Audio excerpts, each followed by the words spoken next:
This is a test of the Boundary Park alert system.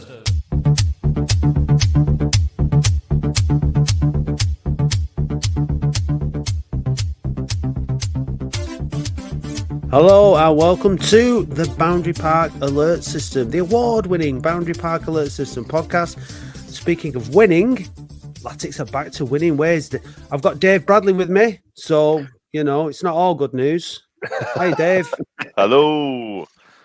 You all right, mate? Yeah. Good. Super. Thanks. He's not as eloquent as Andy Halliwell, who is our linguistics expert in the South. Well, I've noticed that Andy seems to try and drop a new word every week. Have you noticed? Absolutely. It's like a new word that he's not used before that the listeners have to Google. Sesquipedalian, Matt. That's what he is. He uses long words to sound clever. Whereas you use no words. Short words to sound thick. That's Hume Grammar Education for you. Absolutely well worth it, Dave. Just think, a poor kid could have had your place that might have gone on to do great things in the world, and instead, they got me. We got you, and we wouldn't change you for the world, Dave. Not half, mate. Irreplaceable, mate. Irreplaceable. Well, speaking of irreplaceable, we'll get onto all that because there's somebody in our team who's currently irreplaceable. But first, we have to do the fan guest ritual. Andy's not here, so I'm going to see if I can remember all the questions in the right order. So, fan guest, what was your first Latics match? Roger Palmer's testimonial, 1990. Yeah, I remember it. We against City, wasn't it? Yep, 3-2. 3-2. He scored, didn't he? Hat trick. There we go. Did he score a hat trick? Yeah. I don't remember that. I remember making a sign on a piece of old, like a bed sheet, and drawing on it with crayons about Roger Palmer and hanging it over the Lookers stand thing. But that's about all I remember, to be honest with you. So, crayons on a bed sheet. That's a Castamore education for you.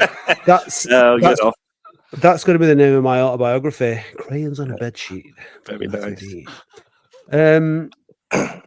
So the next question is, who was your? There might be a clue here. Who was your first favourite player? It was probably Earl Barrett. Yeah, quality.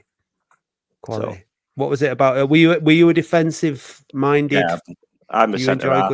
I've been a centre half all my life, so I've sort of grown up with my favourite players always being good old centre halves. You know, Sean Geoghegan, Dougie Hodgson, because he was the first left-footed centre half I probably realised, and all sorts. So yeah, a lot more defensive minded and watching them all up front doing stuff. Yeah, like a cultured Italian defensive mindset. Earl Barrett was class, though. There's absolutely no doubt about it. Okay. Favorite Latics related memory? Probably Fulham away and taking my son with me for his first away game and having to explain to him that not all away games are like that. No. That one, it was nice to share with him.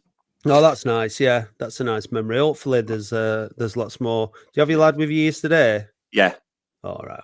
Well, he's a ball boy, so because he sits around the pitch, I don't sit with him anymore, especially at home games. So when I get a chance to take him to an away game, it's nice for him to be able to sing and shout and celebrate and enjoy yourself. Excellent.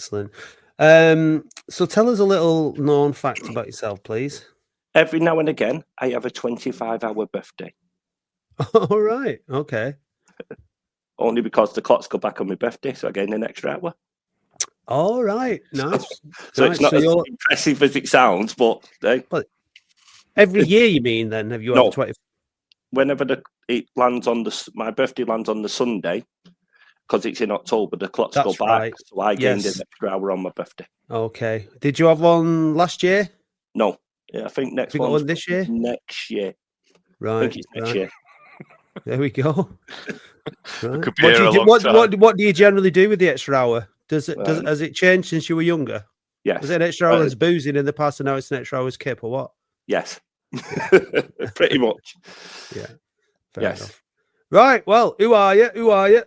Well, my name's Damien. Everyone knows me as Damo. On Twitter, I am SPNKYDMN, and I've got a picture of me supposedly playing football on Boundary Park. So, that's me. Hello, welcome, Damo. I saw you yesterday at the ground with your lad. I saw the other fella here with his lad and all. Yeah. So we were all there. Your mic's off, mate. It was his first away game yesterday. Yeah. 2-1 and a late winner. Brilliant. Yeah, brilliant, wasn't it? So let's talk about yesterday's football. I think there's only one place to start, really. Guts number 9. Scores all the time. He is divine. He's Guts number 9. Dave, do you fancy some GN9 merch? Yes, please. Go to the shop on our website, weareoldham.co.uk. Guts number 9. Scores all the time. He is divine. He's Guts number 9. We've got t-shirts. We've got mugs. He's Guts number 9. Guts number 9.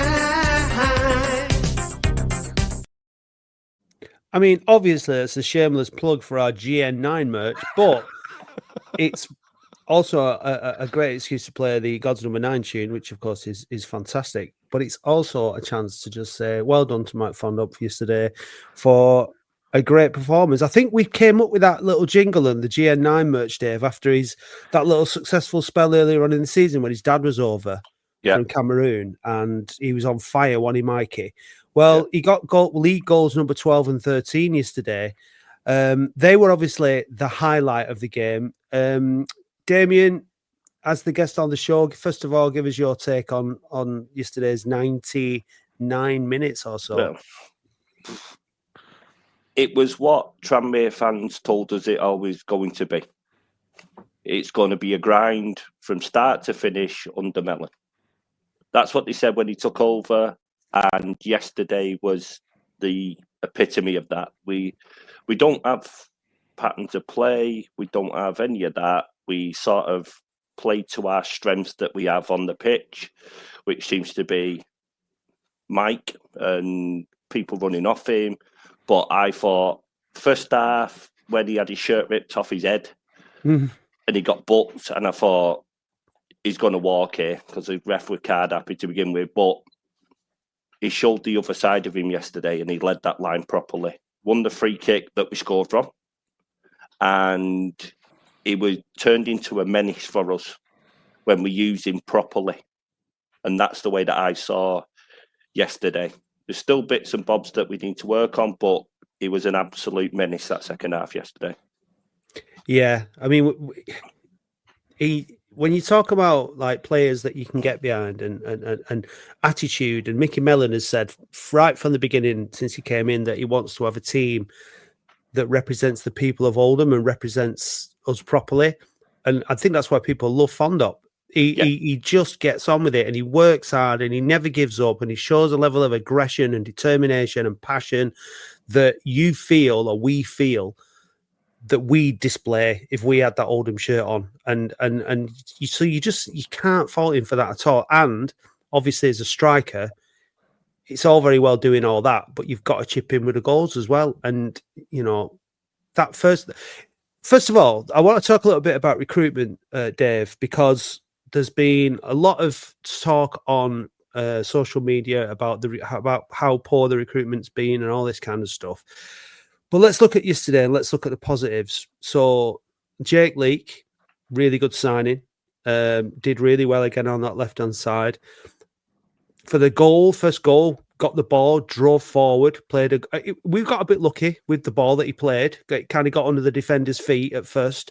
But it was the kind of ball that I want to see more of, where he's driving after the ball. Hudson gave him the ball quickly, good delivery from Hudson, which again, you know, he doesn't get enough. He doesn't get much credit for. Maybe he doesn't do it enough, but he did it there.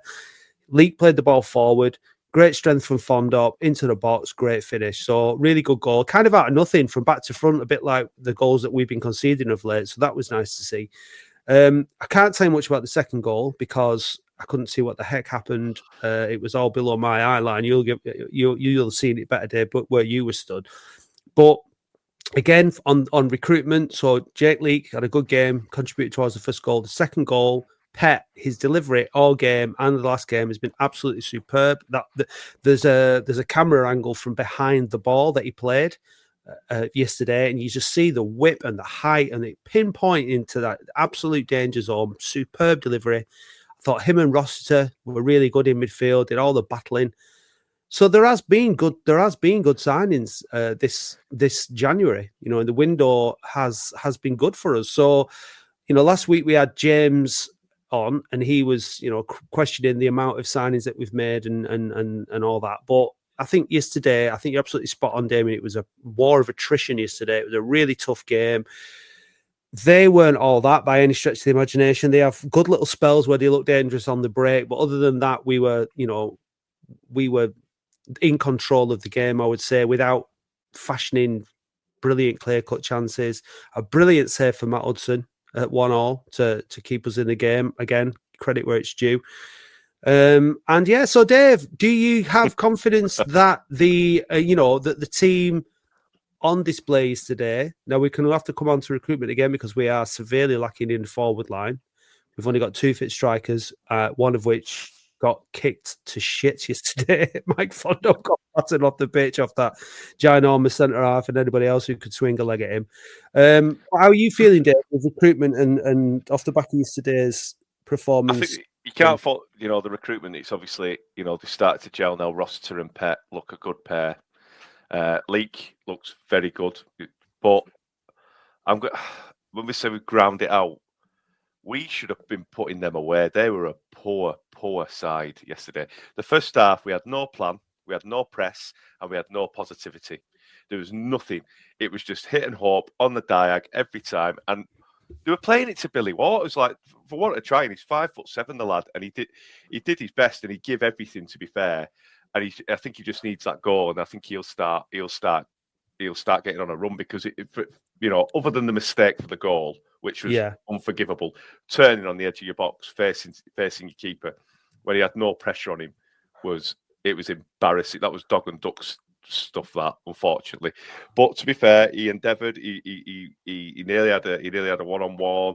He didn't stop. So he's missed a penalty. He's had a turn on the box and give away a goal. He missed a sitter last week.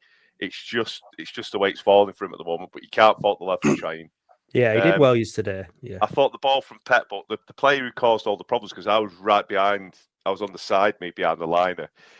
Is it Vimal? I can't pronounce his last name. The lad from Barnsley. He was the guy who got up and won the ball to get the ball down. Jorgen Nathan. Yeah, I think so. Yeah. He made himself a right menace in that box, and it was just that different style of attacker. I like Worthington when he came on because he just showed everything up. He was in the ref's ear every 5 minutes, every 2 minutes when we're blowing up. So he looks a decent player, but I don't think he had enough time. The only thing for me is he didn't change it sooner. Do you know what I mean? We were chasing the game, and the first finish as well from Fondop, it was absolutely clinical. It was a ruthless finish. He had a lot to do, and he was under pressure from that defender. But I was worried because he had 2 or 3 touches, and then he just finished it. I thought, it's Altrincham all over again. 9 times out of 10, he probably put that wide, but he hit the target, and boy, did he finish it well. Bottom corner, we were right behind the goal for that goal. Then it started getting a bit crowded, so my son wanted to move, and then the scramble. The line-or, to be fair to him, his positioning, because in that melee, you do drift out as a line-or towards the 6-yard box, but he stayed on the goal line, to be fair to him. And as soon as he went over the line, his flag was up, and he unfortunately suffered some homophobic abuse as well. Allegedly, And it was just, I didn't think he did anything wrong. He got it banged on, and credit to the linesman because, that unconscious bias could have kicked in, with the alleged abuse. So, yeah, I'm just worried that you play a team like Rochdale or York. Well, we've seen it with York. They'll pass the ball round us. We don't have any shape. We don't have any movement off the ball. There's not much. We're too static in our approach, and I don't know what it is. It's concerning me for Tuesday because we should have put Filed away yesterday, big time. And Fondop had a couple of chances. Waters had a chance. So, on your day, they might have gone in, but they weren't a good side. And like Nick Horton was the only player who was looking dangerous for them, to me. And I think we kept him quiet for most of the game, to be honest. I thought he was a bit more lively in the first half than he was in the second half. He looked off the pace. He just looked off it, though, didn't he? It wasn't his best game, but, it just... Damo, the thing is yesterday, though, January was a disaster. We didn't win a game in January. We picked up 2 points out of a possible 15. We were then gifted a game on the 1st of February to start the month properly. And all that mattered yesterday was the win. Well, didn't it? All that mattered was taking the 3 points and going into the Dale Derby on Tuesday, with some confidence. Yeah, I totally agree with that. We've got footballers that we've signed, and for some reason, we're sticking them in the positions that they should be in. And apart from Rossiter, for a prime example, absolutely love what he's in that midfield, and I'll die on the hill that what he brings to the full team with his organisation and everything is better than what Clucas was. Because Clucas were great on the ball, but Rossiter is filling in gaps. He's pointing, he's moving people. And what he does is ridiculous But every single time the ball went near him, it was a first touch pass that went too far. Or all we need to do is get it down and play two touch. Ball goes up to Fondop. He comes off his shin and he tries and lays it off first time. Just take a touch, lay it off. Take a touch, lay it off. And our team would move easily. Get our wing backs, tell them to run. At no point did he run in behind anyone. Unless they get the ball, Caprice gets the ball to feet, turns, takes his man on. Yesterday with Manny Month, when he comes striding out the back, all he had to do was play it inside the fullback and Leak were in. And he give it straight to their guy and left a massive gap that we ended up chasing back to cover for. I listened to Mellon's pre-match interview that he's working on all this stuff here and there, and anyone can come down and see him. It's such a cop-out answer. We shouldn't need to come down and see you because we're watching it every single week, week in, week out. Fair enough, we've had a bad run this year, really bad run, and to bring people in from there, left, right and centre, and the way they come in and they've just gone into set positions here and there, but we need to think outside the box as well. Get out. If we're playing wing backs, let them run. Get them in the areas where we can cross a ball to Fondop and he can win headers. He's got Waters round him now who's doing loads of running for him, so he don't have to run half as much. And I feel that the team is there, and I get the feeling that this month's going to be a massive month for Mellon. Well, I think you've set it up nicely there for us to listen to Mickey Mellon and his interview with Alan Jones after the game yesterday. Mickey, what does that win mean to you? Oh, it's huge, Alan. I remember vividly coming here last season and letting that amount of crowd down, and it stuck with me, and it really, it wasn't nice. So we were desperate to try and make sure we put on a better version of what an Oldham team should look like today. And I honestly thought, last year at this time, I said to you we were well beaten, and we were outrun, we were outthought, outfought, all of that. But today we weren't. We were the better team by some distance, and that's me always try to be honest. We were rolled on by a brilliant crowd. It was fantastic, and I honestly believe, with all due respect to Feltu, we're a good football club and got a really good manager. We thoroughly deserved that. But I'm pleased for the boys that they got their just rewards. After a difficult run, how much credit do we deserve for turning this game around today? Yeah, but we haven't played poorly. So I want to win every game that we take part in. But I'm very careful to make sure that we're fair with ourselves and we're honest, because if I'm not honest, and I think that I go out there and I say, we've played well and we haven't, then we kind of cloud our judgment. But we haven't played poorly. I thought, to be honest, and if I'm being brutally honest, I thought we were better up on Saturday up at Gateshead. I thought we really showed a better version of that performance today, but that was a really good performance. So no, I never really get carried away. I was disappointed we haven't won games, but we have been severely punished, Alan. I think if you go over the games that we haven't got results, and we've been clinically punished today again, I think maybe one shot on target and we go a goal down, and I think you're thinking, well, it surely can't happen again. But no, again, they didn't stop. The players didn't stop. Rolled on, as I say, by a crowd that made a massive difference. It's really, really important. So we spoke about it yesterday, didn't we? How important it is, and we were just so desperate not to let them down, because I mean, I don't know if they'll see a better support here like that. I thought they were outstanding, and I believe one of the supporters has had a heart attack and is going to hospital. So our thoughts and best wishes are with him, and hopefully we can hear good news very soon. Obviously, we fell behind at the start of the second half, but should we have been in front before then? Yeah, we had the header, and we had other moments as well. But I just thought our pressing was outstanding. I think anybody that watches us a lot, you have to give us credit for we take risk. We will get after you, and we do leave even numbers at the back. There won't be many teams that do that. We leave even numbers, and we'll go man for man at the back, so that we can commit more players up the pitch to go and try and make an impact in final third. Because I think, in fact, I know Oldham wants to see an attacking team, so we want to do that, but we will take risk at the back, and maybe sometimes we might get punished. But they just kept going, and they kept going and going and going, and yeah, I was delighted to see that the winner going in. 15 goals for the season now for Mike Fondop. Can you put into words his contribution this afternoon? I thought it was brilliant, yeah, and I think everybody gets a kick at Mike Fondop, and nobody seems to get punished, but the 1 minute he gets his shot, I said to the referee, I said, why did you book him for his shirt getting ripped off? He said, because he took it off. I said, but he took it off because it was around his neck. So how did it get around his neck? So he must have had it wrestled off him. So unless I don't know the rules, you're not allowed to pull shirts in an 18-yard box and rip it around somebody's neck. So that should have been a great indicator from that might have been a penalty. And he was so obviously frustrated, like he should have been. He's had his shirt ripped off his arms and around his neck. And he gets punished for that. How many people are going to keep kicking him without punishment? Is it just a free for all? You can just keep kicking the lad.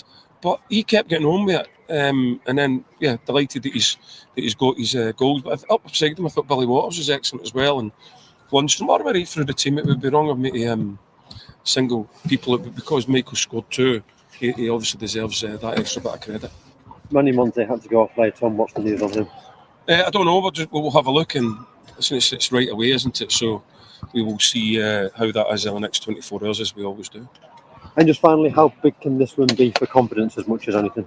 I think we're lacking confidence, Al. I really don't. And I'm not trying to be, I'm not trying to be clever. Or we don't lack confidence. Me as the manager, I tell them when they haven't been good. I will be the first to tell them. See that when I tell them that I believe that they've played well, and maybe they haven't got the rewards, they believe me. So we have been okay. We've been fine. The older shot, I keep going back to it now. We obviously have to move on, but you're asking me about confidence. No, they're fine. We're absolutely fine. And I think the way that they started this game probably showed you that. They're not a group that lacks confidence. We've built a good team here, a good, powerful team. We might need to strengthen in certain areas because, as you've seen, we only have 2 strikers available today. But we're working hard to try and fix that. But we have the ability to be able to do that because we've got brilliant owners. But we'll make sure it's the right people that we bring in, because as you've seen, the signings that we have made to come in and replace a lot of lads like Lucas and all kind of boys, they've come in and done a brilliant job for us and possibly moved us to a better level of performance. So no, I'm really pleased with them. Well done today. Thank you, guys. Mickey Mellon there on yesterday's performance and victory at Fylde. So, we better take you off mute because I took you on mute there.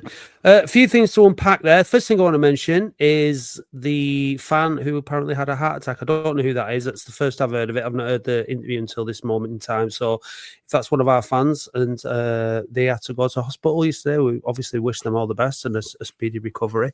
I think speaking of, concern and physical injuries, Manny going off yesterday was obviously a worry. He tried to play on, but he had sat down and gave up. So hopefully it's nothing too serious with Manny, because he's been an important player this season for us. Obviously, Sean Hobson's back from injury. Will Sutton's on the bench, so there is cover there. So we'll see how that pans out. Dave, you two things I want to ask you, Dave, because I could see you grimacing when he was saying that we'd been playing well over the last month or so. So I'll ask you about that first. You don't agree with Mickey's assessment there? No, I don't. I really don't. I honestly do not know what game I watch and Mickey Mellon watches, and I'm not just talking as a fan. I'm talking, I've done a bit of coaching. There's just, as I said, there's no plan, there's no press, there's no positivity. The only time we started to press yesterday was when we were 2-1 up. We started pressing then, and it was like, what is going on? Do you know what I mean? There's no positivity in our play. It's always sideways. We don't go forward. There's no runners in behind, as Damien mentioned earlier. Like Caprice was bombing up and down that wing, but he sort of stops before the 18-yard box, and I don't know why. Are they worried about the cover? Are they always told to cover and track back? It's like we're all the cover and balance is just too much all the time, but we don't press enough. When to cover and balance anyway. So out of possession, we are quite compact. But when we're trying to move into space and move forward, football is an invasion game. You have to go forwards to score a goal. You have to. Dave, listen, you're more likely to score in the opposition's half than you are on your own, as I've pointed out before. And there's no, the basics of, playing in triangles, moving the ball forward, you've got that bit of cover. There's nothing like that. It's just ump it forward, Fondop to lay it off, and then to mix it up. The only time we went wide yesterday, it started off with Hudson to Leak, who then went forward and played and it was a hopeful ball. He just crossed it. The defender made a mistake, and Fondop scored. Now, that isn't a pattern of play. That is just a hit and hope ball and a mistake. And it's a coaching point for the other team. So it was a filed mistake that led to our goal. Other than that, there's nothing else. We're trying to win. We're trying to win it. We're trying to score on set pieces. It's just archaic in the way that we play. It's not modern ways of football. Now, don't get me wrong. We won the game and we showed a lot of character to come back. So the confidence must be high, and I have to agree with him on that, because the Oldham of old would have just crumbled at that, and we probably would have lost 2-0, 3-0 like we did last season. So I've got to give him credit there. But this come down, like in the press conference on Friday, come down and see us, come down and see us. I'm half tempted to go down and see and just question him. Not question him as a fan. I'm just genuinely interested in the style of play that he's actually trying to employ and give an identity to. We mentioned it on the phone, and we don't have an identity. There's, under Joe Royle, it was wide, wingers in the box, score a goal, because Joe Royle was a centre forward, so he wanted wide play, balls in the box for a chance to score. Lee Johnson, we always went through the middle with him. You know what I mean? Because he was like an attacking midfielder, like a central midfielder. Mickey Mellon was more of a defensive midfielder, so we just go compact all the time. You know what I mean? And we don't have any outlets going forward. We have no pace in the team other than Caprice. You know what I mean? I don't think that Leak is that fast, to be fair. I just think that final defender was really, really slow. That Hugh Hill, he looked knackered when Leak. But Caprice is the only way forward. But he's 31 years old. We've got rid of Jez. We've got no other pace. And I am concerned to get like Rochdale are a nippy side. So I reckon we're going to be on the low block. We're going to be compact on Tuesday, and we're just going to do it. We're just going to do the hit and hope, hit the ball in the diags, and I am concerned. I think the thing is with, my brother's been going on about this for quite a while, but in terms of the wing backs, and there has to be support for them, doesn't there? You have to have the old 1-2 is the best way of getting around people. There's no, give it and go. That's the best way of getting around people. Get into this. Football's all about space, in it. Get the ball. The player that's running into the space and the player giving the ball, identifying the same space, and that's your best way around a man. And we don't overload them on the wings, and I think that's because maybe Pet and Rossiter aren't getting far. They're not the types of players that are going to get far enough up the pitch and in support. And so then it's Lundstrom, whose kind of job is to sort of get from one side of the pitch to the other side of the pitch to try and support the wing back. And then that's, I think, where we're falling down a little bit. Demo? He was outstanding yesterday, Lundstrom. He was. Just to pick up on that, you're talking about Rossiter and Pep. By the time the ball goes to the centre half and they boot it up to Fondop, they've got to cover 25 yards for him to be able to get in and around where the ball is. The ball's going too quick back to front before they've even got a chance to do that. Mm-hmm. And then we're having to go at our centre midfielders because they're covering absolute miles because our defence is deep anyway because they don't like being running behind. Our centre forwards are so far forwards and the poor midfielders are covering absolute mileage a game. Lundstrom were doing doggies yesterday at one point and I was like, no wonder he goes off after 75. And everyone's like, why are you taking him off? Because he's done about 15 doggies up and down the pitch here. It's like watching Keeler Dunn when we played under Kewell, and he were doing the same thing. And you could see them all blowing out their arse left, right and centre. Why sign all these midfielders, right, to kick it over him? That's what I want. In the press release on Friday, Mickey Mellon, tell us why you do that. I want to know. All the press release we got before Rochdale, we've got 9 midfielders. And we kick the ball over them. Why? See we don't get the second ball either because they're too far away.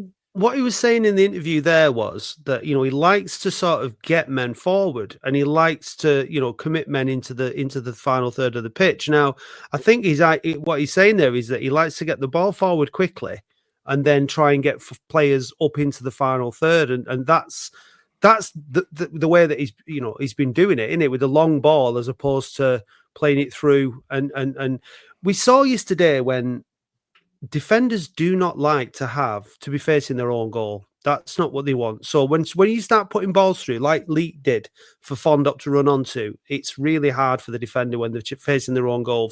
Fondop was able to show great strength to win the ball and put it in the back. So you've got to turn defenders. And when you play that long ball and then you're trying to play the follow-up, they've always got their back to goal. And they're always in a more comfortable position to defend it, and so I don't mind doing it because I don't mind us doing that at times because earlier on in the season when we went on that good run it was working for us, but we've got to be able to mix it up a bit better, and like you said, Damien, I think I agree. Put your foot on the ball, find quick passes, pass and move, and work the opposition and create spaces.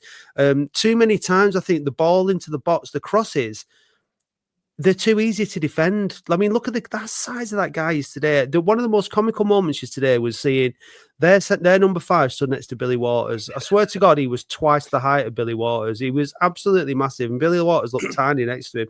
But there's only one way Billy Waters is going to get round, and that's his ball to his feet and sort of run around under his knees, kind of thing. But I think sometimes we try to put the ball. The cross is the option we want to play all the time when it's not.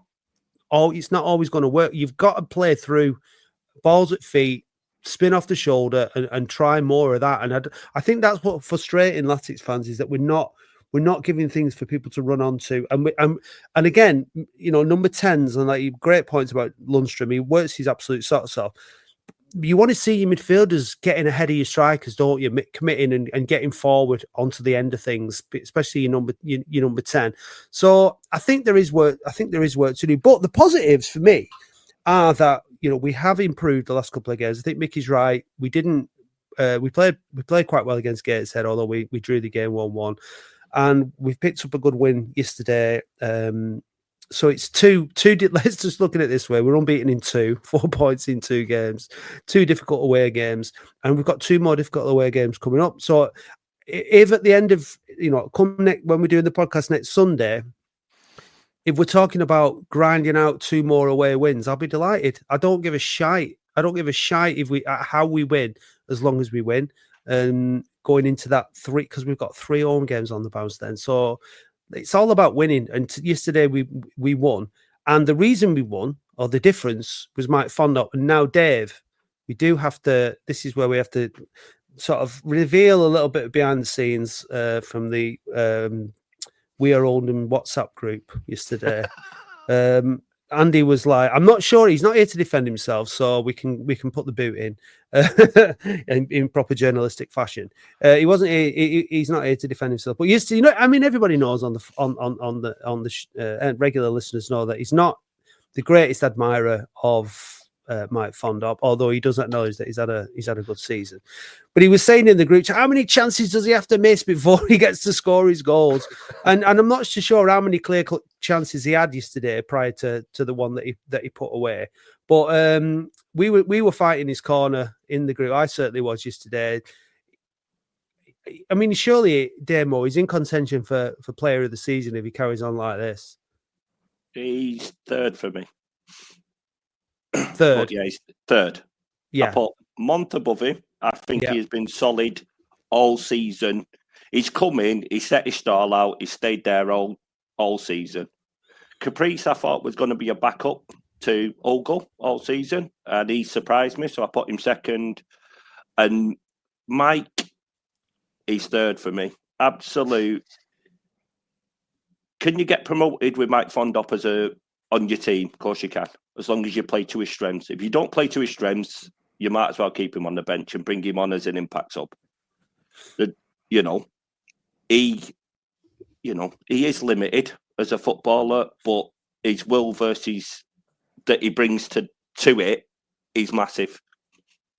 And what he brings to the team defensively, offensively, is massive. But we've got to give him a chance. Half the balls that we play to our players, Hudson kicked it out to Caprice. Caprice stood under it, and the defender's got a 3-yard run to win the header.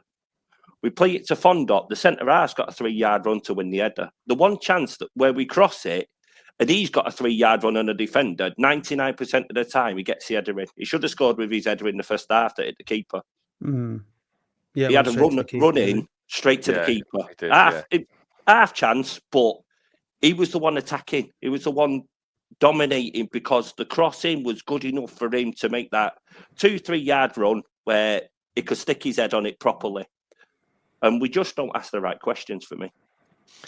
I think the other thing you mentioned, Waters saying, he's done really well.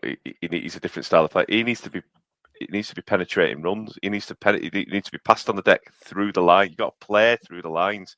Yeah, he'll never, and he needs the ball at his feet, doesn't he? Yeah. Lundstrom should have put him in when he finally made the right run in between the two defenders, and it was just a bad ball. Yeah, and he's getting at. He needs a goal, but he reminds me of Paul Dickoff. He's a pest up front. He's small. He'll chase down here, there, and everywhere. But he reminds me of Dickoff. I think he needs a goal for his confidence, and I think he'll be flying again. And him and Mike need to get used to each other a bit more. Yeah, I think there was a shout for a penalty as well. The old shirt pulling. I mean, Mikey Fondop getting booked for having his shirt ripped off him was ridiculous. But Billy Waters got pulled back by the shirt for a blatant penalty and all in the second half. That referee again was just a bloody. How many points has Fondop got as this season? So he scored against Southend 1 point. He scored somebody put a tweet out, didn't he, yesterday on that? He must have about 12. It must be 12 to 15 points that he's single-handedly. Obviously it's a team game, but he stood up at tested the metal and never give up. And he is yesterday. He's just he embodies what every Oldham fan wants in his passion, his pride, his effort. He never stops, does he? Do you know what I mean? He was flat out on his feet after the final whistle. Do you know what I mean? He was absolutely knackered. And Mickey Mellon said he's being kicked. And he is, because he's a nuisance. But he never gives up. And I think he's matured, because a few seasons ago he would have got himself booked and then booked again. So he's becoming that sort of... He's going to be a cult hero. I think that was his 94th appearance. Latics yesterday. Yeah, it was his third year. He just celebrated his third year at the club. He scored 40 goals, according to OAFC Prozac on Twitter. So 40 goals in the last 3 seasons. Apparently, the only player to score more than that this century is David Ayres. David Ayres with 44. Yeah. So that he deserves a lot of credit, and fans need heroes. And, not all heroes are, the world's greatest footballers. They are, in terms of technical ability, they're leaders. And Fondop's a leader. I mean, look at he leads by example. He chased, there was an opportunity in the first half where he just didn't give up, and he won the ball, and he went through and he got shot away, and maybe Waters could have followed it in or whatever. It might have been a goal, but it didn't work that way. But he should have squared it, shouldn't he? He should have squared it. But a centre forward. You know what? He was trying everything. He tried 2 overhead kicks. He tried one in the second half where he ended up clearing it for their defence.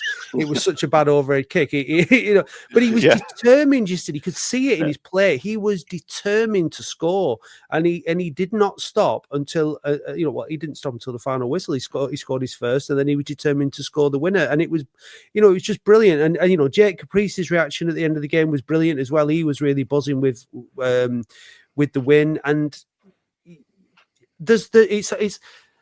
it's about character. A lot of winning football matches is about character. If you're behind in a game, you've got to have the character to come back. And we saw against Leyton Orient when we were on the wrong end of a late equaliser and ultimately a late winner. You never give up in a game of football. You never ever give up, and that's what it's all about. And I think that we've got that in this team. Although we can draw a line under January now. And hopefully we go to Rochdale and do the business there. It's such a different. I mean, look at the kind of games that we've had there in recent years with the atmosphere and the fans and everything else. It's such a unique game for both teams, isn't it? I mean, they're on a decent spell, but our fans at Rochdale make a big difference. I've heard the Rochdale ground staff have banned any water bottles on the pitch because if a player spills one, the game will be off on Tuesday. Also, quick shout out to one player who's been getting a bit of grief, saying he should be dropped or he's been tired and he's been off it. That clearance on the line from Ogle yesterday, where their player was just about to head it in. Yeah, what an absolute class bit of defending that was. Yeah, you know what I mean? Good positioning. Yeah, it wasn't quite on the line, but the ball was on its way to that big defender's head, and he just he was gutted that player, weren't he? He was like, how has he got that? But class, class. Yeah, and a great save from Hudson. Brilliant reaction save. So, Damien, what do you reckon about Tuesday night? Is it going to be a blood and thunder like last week? Last season was 4-3, wasn't it? And a bit mental. The season before was a tight 1-0. What do you reckon it's going to be like on Tuesday? I reckon 2-1 Oldham. 2-1 to us. Just about. Set pieces again. Set piece delivery. They can't defend set pieces, and there's only been 2 games this season we've not scored in, so we've got goals in us from all over the place. So I think 2-1. It's a real weapon. That right foot of Pet, it really is a weapon. You'd want ideally your big lads on there, Manny up there, Raglan, Fondop in the box, getting on the end of them. And like you said before, Jorgen Nathan and Dave he's quite a tall lad. So I'm looking forward to it. What I want is on Tuesday we have the opportunity to go 4th. We've been in 5th for, I think, is it about 5 years now? We've been in this position, 5th position. Feels like it, doesn't it? We've been in there for we've been ages, haven't we? We're just like, nobody can catch us and we can't catch anybody else. And we've finally got the opportunity on Tuesday night to beat Rochdale and move into and move ahead of Gateshead. So that is, I think, would be really good psychologically. See us move up the table. Ahead then of 3 home games. We've got the opportunity then to put distance between ourselves and Rochdale, and then we've got the game against Altrincham on the Tuesday night to put a bit more distance between us and Altrincham. So these next 3 games are absolutely massive. We've got Rochdale, Solihull, and Altrincham who are all below us in the league and going for that one of the playoff spots. So really, really important few games. So I think yesterday was absolutely essential that we won the game, and it's a bit. I mean, looking at Fylde. Obviously, Dave, we found out our facts about Fylde, but they only formed in 1988. 2 like really small non-league teams amalgamated, and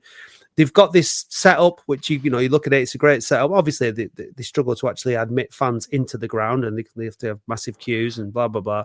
But they've got a good setup, but they're not what you would call an established football side at this level.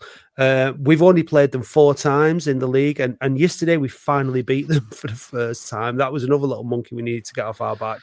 And to see us celebrating like that by winning away at Fylde is a bit like, it's like looking at us thinking, God, it looks like we just made the playoff final by the way that we were all celebrating at the end. But it was a big win. It was, in the context of this season, it was a big win, and you've got to celebrate your wins, haven't you? Yeah, you know what? You can only win what's in front of you, and we won. So people may think I'm being a bit harsh, but I am just concerned that we'll get unpicked by better teams. Now, don't get me wrong, a win's a win, and I'll do anything for a win. Don't care how we win, but we need to show a little bit more. Agreed. The thing is, though, are you confident, Damien, that we've got that bit more in us? Yes. I still think we need a striker. Yeah, I think we're a bit light up top. Definitely, we need sort of something in between, a sort of a pacey, rangy, leggy striker maybe that can take a bit of pressure off Fondop and a bit of pace round him. Looking at where we are, where the league is, what's gone on, I think we're playing for second onwards now. Truthfully, I can't see Barnet dropping 15 points to us in 16 games. It'd be a massive fall if they do. So I think we're playing for second, third playoff places now, realistically. I think Barnet, though, I'm just looking at the fixtures that they've got coming up. They've got Solihull, York, Rochdale. They've got us. Then they've got Yeovil at home, which is Dagenham and Redbridge. So they've got Altrincham and Gateshead. Do you know what I mean? So they've got a tough run in them. Yeah, we've all got tough games left, haven't we? We've all got tough games ahead of us. We've all got to play each other.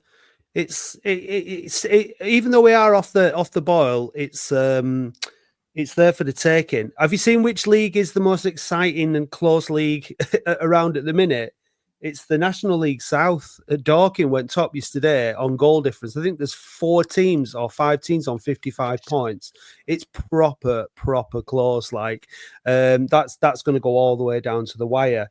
It's not quite like that with us, but obviously Forest Green and York and Barnet are in the driving seat for one of the 3. But if we go on if we win these games now, these 6 games that we've got, we've won one of them, if we can win the next 5, that'll put us right back into contention, I think, because like you said, Dave, teams have still can still drop points. York struggled again. They got a late penalty yesterday against home to Dagenham and Redbridge, so they're still not firing. They've brought in Junior Lawamba on loan. Yeah. Seems like they want big, powerful forwards all of a sudden, but. The one team I'm worried about who's going to sneak into 7th is Sutton, because they're on a great run at the moment. They're doing. They beat York. They beat Eastleigh. They look. Do you know one of them teams that just like a Blackpool just sneak in? So we've got to be wary of that as well. Do you know what I mean? Are we worried about who finishes 7th? Are we playoffs, aren't they? Are we looking for to be top 4 at least, and not be looking behind us too much? I hope so, but again, we'll have to wait and see, won't we? Anyway, speaking of leaderboards as such, I don't know how Alex Reid scored for Wilston yesterday. He did. I'm glad he's found his place where he's happy, and that's good for him. Damo, how do you usually get on Latics Mind? Oh, shocking! Absolutely shocking. Well, the good news for you is that you now have the opportunity to do it publicly, which is nice. Yeah. But don't worry, me and Dave have both embarrassed ourselves on Latics Mind recently, haven't we, Dave? 5 is not an embarrassment.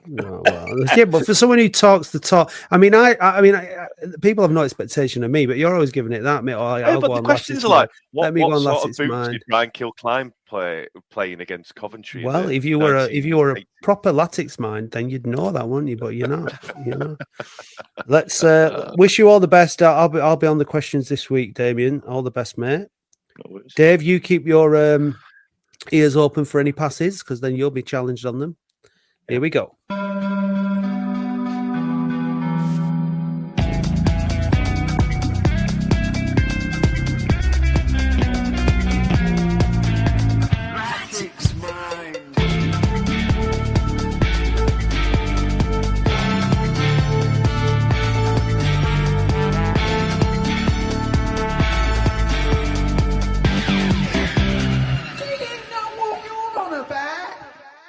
Who scored for Latics in their 4-1 defeat at Notts County on Boxing Day 2022? Nathan Sheeran. Incorrect. It was Joe Nuttall. Latics won the Ford Sporting League in 70-71. Which striker who partnered David Shaw that year helped to shoot Latics to the £70,000 prize? Pass. It was all right. It's a pass. Okay. Who scored our second goal in our 4-2 win over Halifax in this season's FA Cup? Mike Fondop. Incorrect. It was Josh Lundstrom. Who beat Latics on penalties in the League Cup first round 2011-2012? Pass. Who scored Latics' last goal at Spotland? Hallam Hope. Incorrect. It was James Norwood. Who scored Latics' winner in their famous 1-0 win over champions-elect Manchester United in 1993? Neil Adams. Correct. Who was David Ayres' shirt? Sorry, what was David Ayres' shirt number during his 6 years at Latics? 42. Incorrect. It was 28. Who scored Latics' last goal at Gig Lane?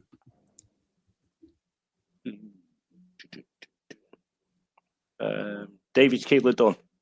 Incorrect. It was Callum Lang. Which former Latics captain signed for Bury in the summer of 2003?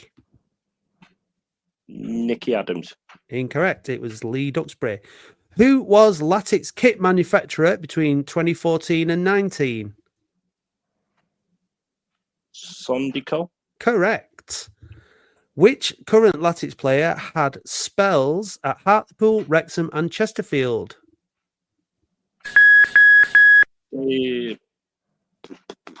Sherman. Oh, the man of the hour, Mike Fondop. Was it? Yeah. Right, let's see where you... I think you got one right. Or two right. You got two right, didn't you? You got Neil Adams and Sondico. Dave, which striker partnered David Shaw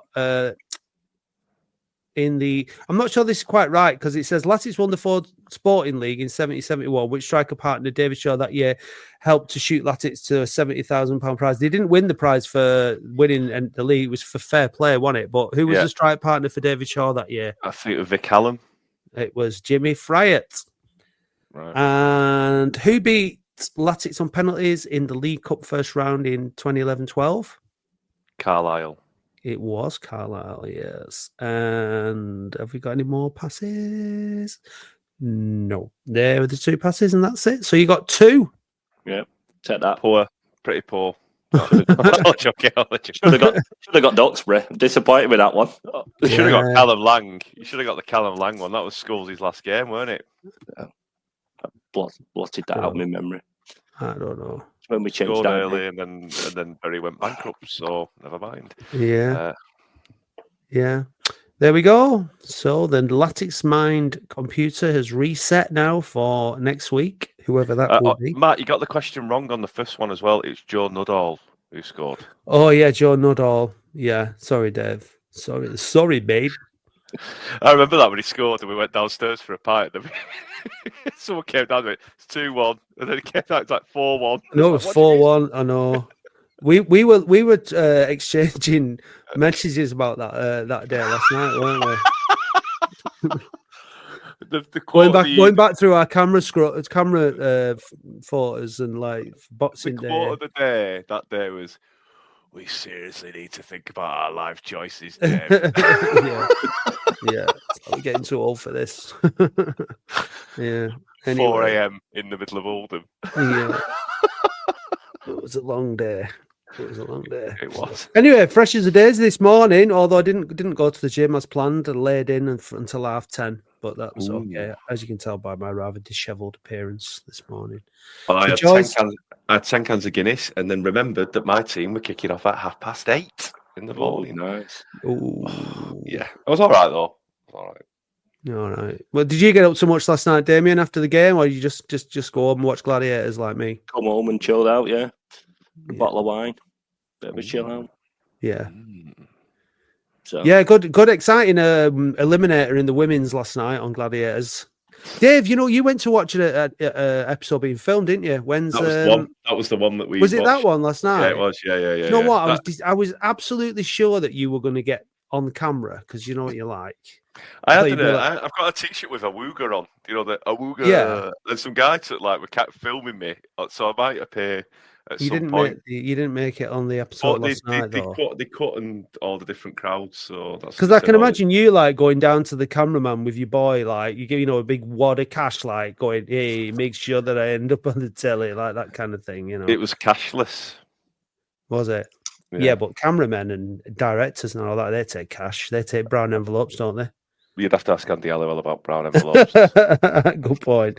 Yeah, so Andy Halliwell, he's not here this week. We're not sure where he is, but we presume he's somewhere posh. Reform UK again. Yeah. Aware day. And Andy, you're drip feeding this thing about him being a member of Reform UK. It's just not true. But he is a member of the Illuminati. So he's not here to defend himself about the Fondop. He's adamant that we need better. But at the end of the day, he was the man yesterday, and we've had him on merch for ages because we love him, don't we, Dave?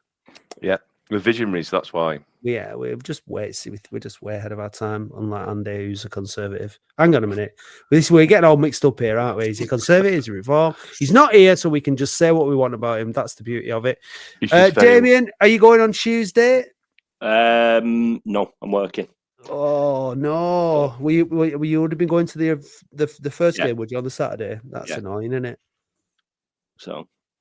yeah, it's annoying. Anyway, we'll see you on Thursday for Walking Football. Anyway, won't we? How do you rate Dave's performances at Walking Football? Last couple of games he's played. He's been very, very well at the moment. Playing very well, covering gaps, getting there, getting used to the rules. The roster, I like roster. That's it. Like roster with one leg. Yes. As long as your foot's on the floor. That's it.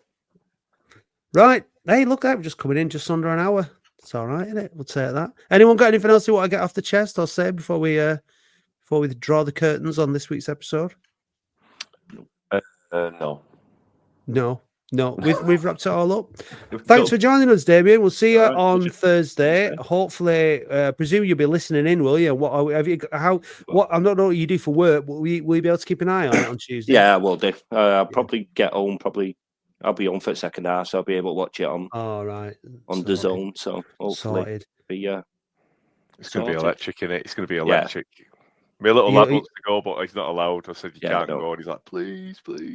Yeah, me two nephews are going to Rochdale for the first time on Tuesday, so that'll be an experience for them.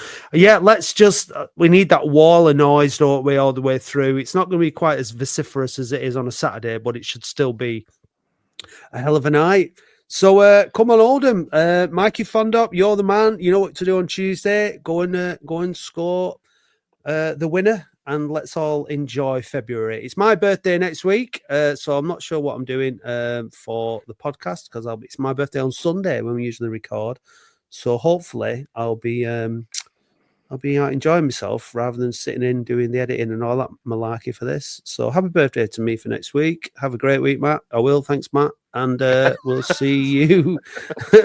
We'll see you soon. Thanks for joining us, lads. Cheers. Bye. Hey, Dave, did you know that listeners can now buy us a coffee or any other kind of hot beverage? Ooh. What's your favourite hot beverage, Dave? A macchiato. And how do you like your macchiato? Black with lots of milk. Oh. No cream? No. Well, if you want to buy Dave a macchiato, then go to buymeacoffee.com/We Are Oldham. I'll just have a Nescafe. Ooh. Thank you, listeners.